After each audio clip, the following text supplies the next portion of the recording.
કામદા એકાદશી ચૈત્ર માસની શુક્લ પક્ષની એકાદશીના રૂપમાં ઉજવાય છે।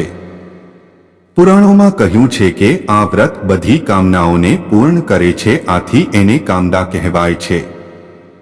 હિન્દુઓના નવા વર્ષ એટલે નવસંવત્સર શરૂ થતા પહેલા એકાદશીનો આ વ્રત રખાય છે। આ વ્રતના વિષયમાં આ કહ્યું છે કે આ વ્રત રાખનારને બ્રહ્મહત્યા સહિતના મહાપાપોથી પણ મુક્તિ મળી જાય છે। વ્રતની વિધિ પુરાણોમાં કથિત એકાદશ્યા ન ભુંજીત પક્ષયોરુભયોરપી આ કથા મુજબ દરેક માહની એકાદશીને અન્ન ન ખાવું જોઈએ। આ વ્રતના એક દિવસ પહેલા એટલે દશમીના દિવસથી જ મગ કે જવ કે ઘઉંથી બનેલા કોઈ પદાર્થ ખાઈ લેવું જોઈએ। બીજા દિવસે એટલે કે એકાદશીના દિવસે સવારે ઉઠીને સ્નાન કરી જુદા જુદા કાર્યોથી નિવૃત્ત હોઈને વ્રતના સંકલ્પ લેવું જોઈએ। સંકલ્પ માટે મમ અખિલ પાપક્ષય પૂર્વક પ્રીતિકામન્યા કામદા એકાદશી વ્રત કરીશ તે આ મંત્રના મનન કરો। એનું અર્થ છે કે હે ઈશ્વર, મેં મારા બધા પાપોને ખતમ કરવાના ઉદ્દેશ્યથી અને સુખપૂર્વક જીવન વ્યતીત કરવાની ભાવનાથી કામદા એકાદશીના વ્રત કરીશું। એના પછી ભગવાન નારાયણની પ્રતિમાને પાલનામાં સ્થાપિત કરો અને તેના વિધિપૂર્વક ધૂપ, દીપ, અક્ષત વગેરેથી પૂજન અર્ચન અને સ્તવન કરો। આખી રાત જાગરણ કરે ભજન અને સ્તવાન કરો અને બીજા દિવસે સ્નાન વગેરે કરી વ્રતના પારણ કરો। ઉપવાસમાં માત્ર ફલાહાર કરો। કામદા એકાદશી વ્રતકથા પહેલાના સમયમાં ભોગાવતી નામની નગરીમાં પુંડરીક નામનો નાગરાજા રાજ્ય કરતો હતો।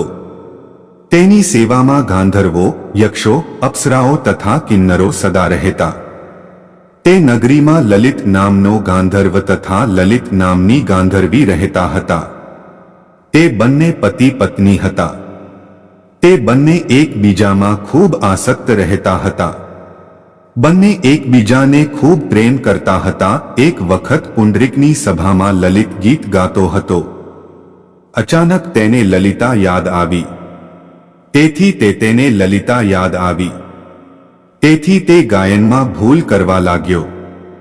તેના મનની સ્થિતિ કર્કોટક નામનો નાગ જાણી ગયો। તેણે પુંડરીક રાજાને લલિતના મનની વાત કહી દીધી। આ સાંભળી લલિત ઉપર પુંડરીક રાજા ગુસ્સે થયા।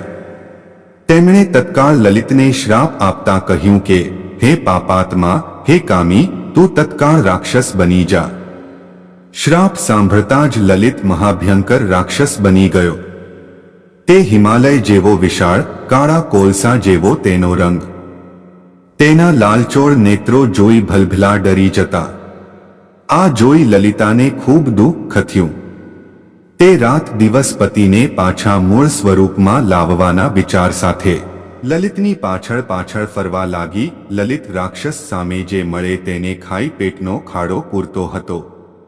આમને આમ બંને ફરતા ફરતા વિંધ્યાચળ પર્વત ઉપર પહોંચી ગયા। ત્યાં તેમણે ઋષ્યશૃંગ મુનિનો આશ્રમ જોયો। ત્યાં જઈ તેમણે મુનિને ભાવથી પ્રણામ કર્યા। પોતાનું વિતક કહ્યું।